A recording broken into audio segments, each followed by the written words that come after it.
to the Talent Optimization Podcast, the go-to podcast for CEOs and HR professionals wanting to bridge the gap between the strategy and tactical implementation of talent optimization within their organizations. Through interviews, predictive index, and personal experience, your host, Tracy Shirk, helps you discover the facets of talent optimization from both a CEO and HR perspective to truly create the dream team for your organization. Are you ready? Let's get started. Welcome to the Talent Optimization Podcast. We are talking about culture today, and I am thrilled to introduce you to an amazing brand builder and someone that I met over my journey of partnering with Predictive Index. So welcome, Jenny Moebius. And are we ready to talk culture and how you're building amazing brands? We are. We're so ready, Tracy. Thank you so much for having me on the Talent Optimization Podcast. I'm so honored to be here. You know how much I love you. And also just a quick note about me. So yes, I live in Boston. I have spent the last 20 years in the B2B tech space, building brands, driving demand, and most importantly, creating energizing, mission-driven cultures. That is what gets me going every day. That's why I wake up. And that's what we're going to talk about today. Absolutely. And you know what? You can feel the culture that you create. So you've put on a couple conferences and built this brand at Predictive Index. I know you're looking for your next gig right now, and I'm so excited for you because it's going to be perfect. But with that, here's the thing about Jenny. Anything she touches, you feel the energy. And that's what's so fun. Oh my goodness. Thank you for saying that, Tracy. I definitely just have the most fun ever when I can go into an organization and create these cultures of belonging and of inclusion. And we just really have the best time. And that's what leads to success, right? If culture is part of your people strategy, there's no way that you won't succeed. So I'm super excited to come in and talk to you more about this. You want me to just jump into some juicy stuff? Yeah, all right. Absolutely. Because, you know, one of the things we talked about that I think you and I see so often in the conversations that we have, whether we're consulting with organizations, is how do we have conversations with women, but also on creating that talent pathway plan so individuals can step into and truly lead their career? Because there's some really difficult conversations that you have to be brave and bold to step out and say what you want. That's exactly it. So I read this insane stat the other day that only 4.8% of the companies on this year's Fortune Global 500 list are women. 4.8%. That is minuscule. That is tiny. And so when it comes to talent pathways, with so few women running companies, it means we actually have fewer women business mentors, right? Mm-hmm. And that's what we need in order to raise this percentage. And that's something I wanted to talk about today, including hopefully you walking away, listeners, with some approaches, both executives and HR folks, that you can implement in your organization today to help this cause. So something that Tracy and I talk about a lot is the objectivity that the Predictive Index offers the workplace is extremely profound. It measures behavioral fit for job roles, regardless of your gender, your race, your ethnicity, any number of protected classes. But I would argue that that's just the start of things, the foundation for building the talent pathway, for getting you in the door. But we're still, women especially, are still conditioned once you're in the job not to rock the boat. So how can we ever grow as CEOs if we don't speak up? Right. So let's chat about that, right? Because this whole idea of rocking the boat is a bad thing. No, I don't believe rocking the boat is a bad thing. You know, I'm sitting here preparing for a presentation I'm going to do in 45 minutes to an executive team of 1,000 employees, of 1,000 employee organization going, what I'm going to say here is absolutely going to rock the boat. And it's data that they don't want to hear. And so, you know, as we think about this and creating those talent pathways and those mentors for women, what are some of those kind of tips that you have for them as they step into those conversations and know, I'm going to have to rock the boat, but how do I do it with integrity and with the best interest of the business in mind with what the, intention is? Sure. Yeah, definitely. So a lot of my women mentees come to me saying, they really wanted to make a point in a meeting, but they didn't. Or they really wanted to ask for more money, but they didn't. Or they really wanted to be a part of the strategic OKR team, but they didn't. And time and again, the number one thing I remind them to do is to trust their voice. 9 times out of 10, maybe 9.5 times out of 10, they're going to share a perspective that no one else had, a perspective that would have made things smarter, faster, better. And I always coach, another great question to ask your women mentees is, well, what do you have to lose if you say it? And what if it all works out? But in order to do that, right, you have to create that psychological safety between you and your employee or your mentee, and so that they have no fear of retribution to come to you with these questions. I love those questions. Do you want to say them again? Because they are so powerful. Sure. So first, trust your voice, share your voice. What do you have to lose if you say it? And what if it all works out? Right. And I will name, there's a lot of times where I will call my mentors and be like, okay, help me think this through. I need to deliver this message and I'm struggling. I will always have the integrity to the data. Always, always, always. However, how do I ensure that the way that we deliver the message is set in a way that something will actually be done about it? Yeah. So really off the cuff here, I would say set the expectation of what you're going to talk about and make sure that you are both committed to the fact that feedback is a gift. Yeah. And when you both have that expectation and are committed to that, then once you say the difficult thing, they know that you only have good intentions. Right. And once you know that you each have good intentions, which creates that trust, then you can create that psychological safety to move things forward. Right. I love it. Love it. Love it. So we have been talking about talent pathway planning and the fact that less than 5% of global companies are run by women. And now we have this crazy hybrid world. So now what? How has that impacted? What does that mean? What does that do? Yeah. Unfortunately, hybrid work, remote work has made this all that much harder. You can turn your camera off now. There's no more water cooler, quote unquote, water cooler opportunities. There's no more flyby office communication. And a lot of the communication is now happening in written forms. So unfortunately, what's happening is a lot of these written communications are getting misconstrued. And basically, it's the tone, right? So think about it. These numerous small communications could be one of the things that are holding us back. How often do you read tone into a Slack message? But how could you even know what tone the other party is using? Just think of the word okay, right? It could be okay or okay, I agree.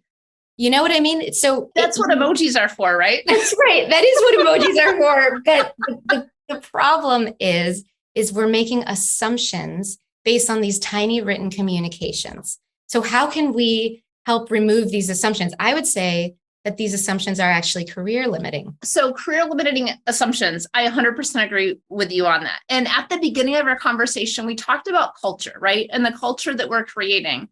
I think a big piece of that culture is we have the opportunity to set the expectations for what that culture is. So you had mentioned, videos aren't on anymore, they're off. But what if there's a cultural expectation that we're still together via video, right? So with this, and as we're talking about how do we have these difficult conversations, how do we set talent pathway plans? When you're not physically there, it is our choice and our responsibility to name what is so for us. So let me just tell you a funny story. So I was giving a presentation to a client of mine, and there was 20 people on the call. Half of them were in the room. Half of them were on Zoom, right? Half in the room, half on Zoom. I'm on Zoom. Yeah. And I can't really see what's happening in the conference room, and everyone else has their cameras off. Wow. In the middle of the presentation, I was just like, I'm really struggling here because I can't see you. And in order for me to give you my best, I need some facial expression to know how we're doing. Mm-hmm. So would it be okay that everyone turned their camera on and that when we're talking with each other, cameras are always on? It was never an issue after that. That's excellent because one, you spoke up, right? Which is part of this whole conversation is you were feeling that you were not going to be successful if this wasn't a thing, right? So that's the first thing that was amazing. The second thing is you set the expectations up front, right? You said, all right, everybody, this is what we're going to do. Oftentimes we just let it go and people can just disappear, right? And I think I was mostly also talking about Zoom in terms of difficult conversations. So if you do have a tone issue on Slack, the number one best thing you can do is get on a quick Zoom and be face-to-face, right? Yes. And a lot of people aren't taking that initiative. So how quickly could an assumption be corrected face-to-face and you can move on and you can work on your business, right? I think that assumptions that are happening are a huge waste of time. And they are actually blocking us from having the difficult conversations that we need to grow in our careers. And that's why the remote world is making it that much more difficult. I mean, for women, but for everybody, really, especially the kids coming into the workforce right now. They have been used to living in their homes and on Zoom and with cameras off, taking their classes like that.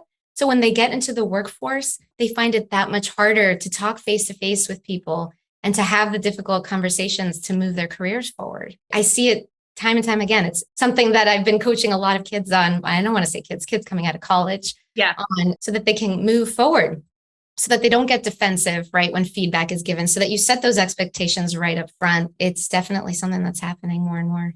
And you know, the best way for our female listeners to practice is if you have teenagers on your teenagers.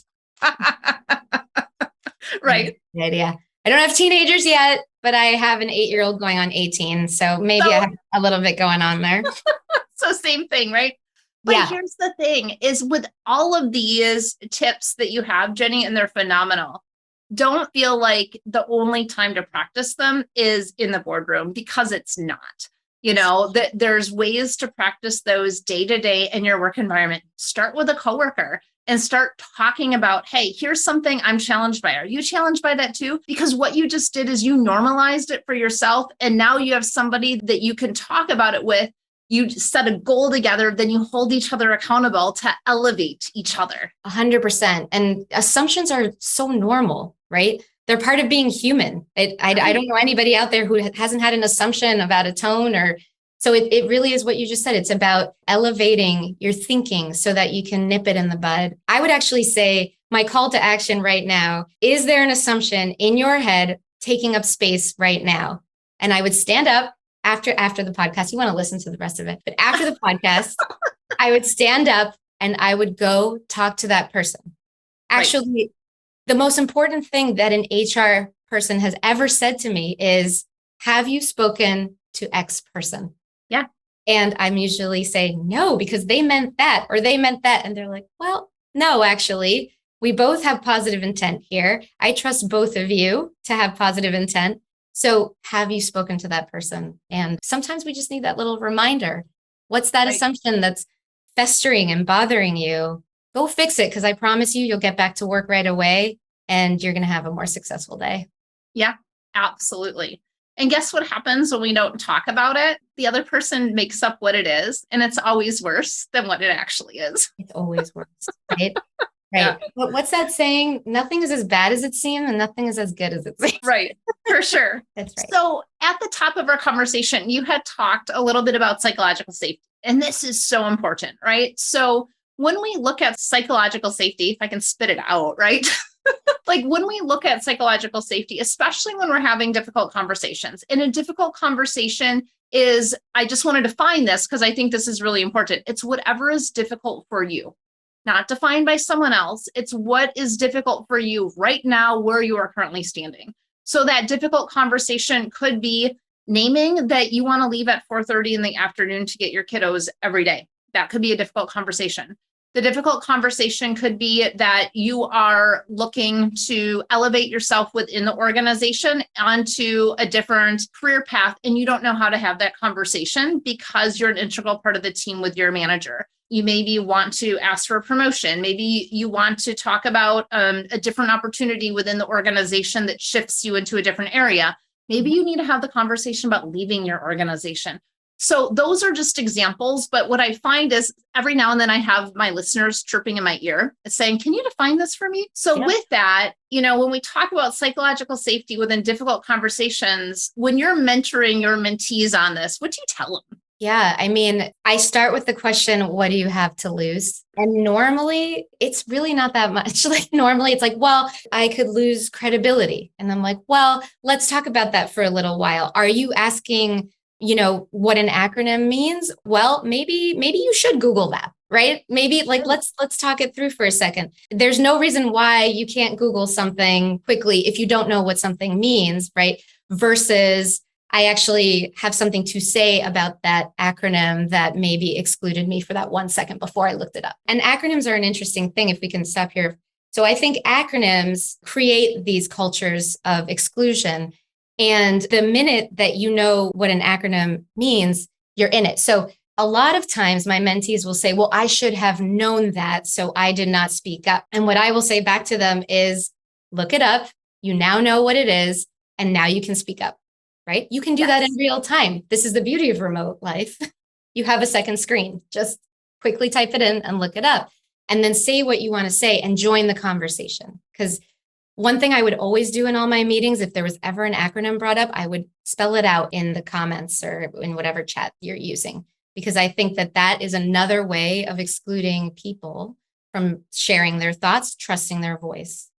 Absolutely. And something you just said is really important. Share your thoughts and trust your voice, right? Because more than likely, you're not the only one in the room that doesn't know what that acronym is or what the meaning is. So when you ask that, and a lot of times I just kind of go into a curious question, say, hey, I think I know what this means, but can you define it for me? Because I want to ensure that I'm 100% understanding you so that I can do whatever XYZ you need, right? Right. So it's one of those ways of getting what you need, but also serving the room. And that is a leadership trait, right? Absolutely. Absolutely. So it's first starting off with, well, let's make sure that, you can trust your voice, knowing that it's important. Yeah. And it really is about getting the courage to say it. I got a text from one of my mentees just a couple of weeks ago who said to me, I was in a meeting and I had a point and I was scared to share it, but I heard your voice, Jenny, in my head saying, trust your voice, share your voice. What do you have to lose? And what if it all works out? And she told me this just point blank, and she shared it. And guess what? It was a perspective that nobody else had. It did move the business forward. And now she's starting to build that habit in her own self to just share it, right? Not a lot of us work with patients on the tables here, right? A lot of us are working in other forms of work where it's not dire. Just try it, have the courage to share your thoughts. And I promise you, it'll work out. Promise. I love it. You just mentioned something that was courage. And as you were talking about, naming things before, 3 words popped in my head. One is imposter, confidence, and courage. And I want to talk about those 3 things because it's so incredibly important when we step into these conversations, right? The first is nobody knows what they're doing. We're all just pretending, right? That's right. That's right. That's the big secret, everyone. Actually, no one knows what they're doing. So you might as well give it a shot. Right. And guess what? What's the worst that can happen? You might look silly for a minute, but you know what? You're going to learn from that so that you can step into it the next time. Okay. And then you talked about courage. And so often I will have individuals come to me and say, Tracy, I don't have the confidence to do that. And I just kind of look at them and say, all right, let's talk about confidence for a second. You're not born with confidence. Right. Confidence comes from the courage to do the thing. The more you do the thing, the more courage you have to step into those conversations and to step into those meetings, the more confidence that you build, because the confidence comes from the courage to do the thing first. Yeah. And it's practice. I mean, over and over again, I tell people practice. And the more that you do it, the easier it'll become. And the more that imposter syndrome will go away, because you got to practice and you got to build those small habits, right? We've all read Atomic Habits.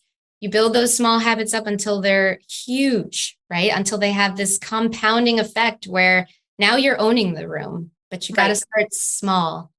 Yeah. So take the first step, right? Take it. And the other side of this too is, as leaders, no matter what level you're at inside the organization, is creating the space for the other to name what's going on, right? So for example, we were having a staff meeting and, I brought up some questions. I'm like, hey, I just want to check in with these things and how are we doing? As a small organization, we're building a lot of things. There's not a lot of processes that are already built. So, we're building a lot of things. We're doing things for the first time. And I started noticing that there were some things that weren't getting done. So when I kind of pushed in and said, hey, help me understand, it was, Tracy, I don't know how to do it. And I'm fearful that I'm going to do it wrong.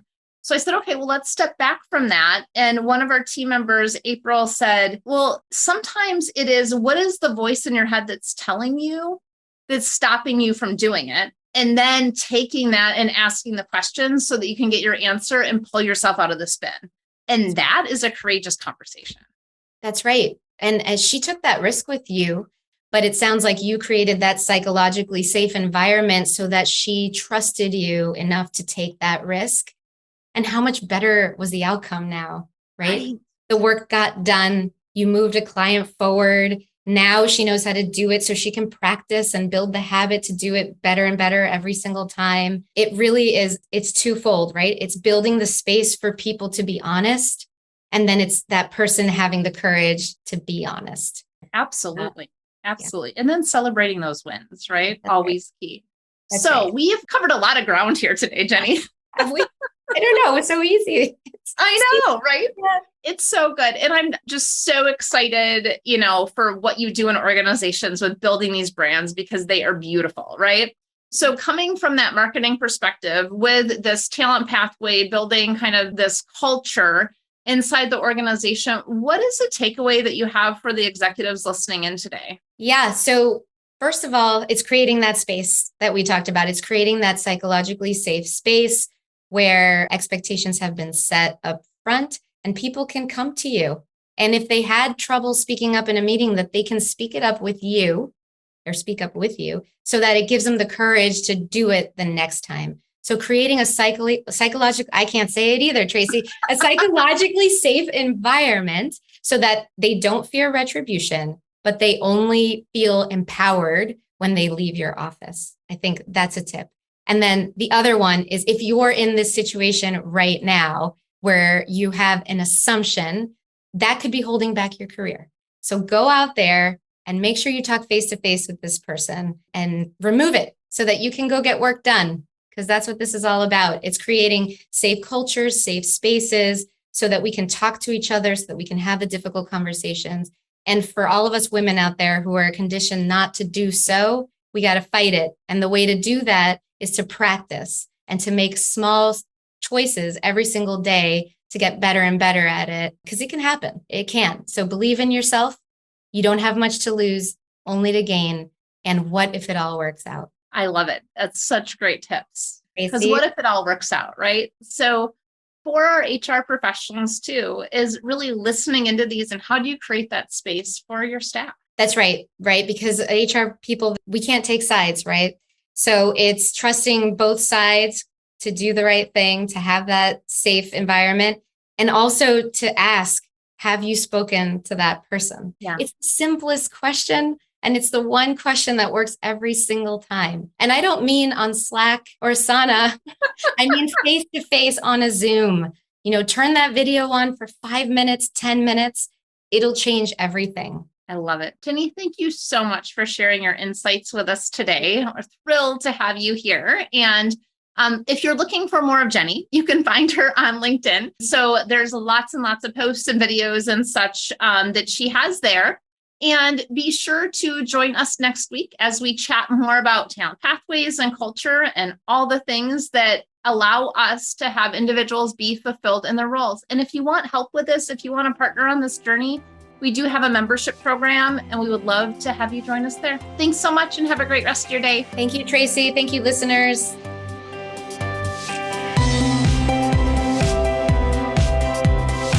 Thank you for joining us on this episode of the Talent Optimization Podcast. You'll find more tools and resources for CEOs and HR professionals looking to bridge the strategies versus implementation gap of talent optimization at elevatedtalentconsulting.com. We've also created a free, valuable resource for you to begin bridging the gap called the Talent Optimization Foundation Membership Program.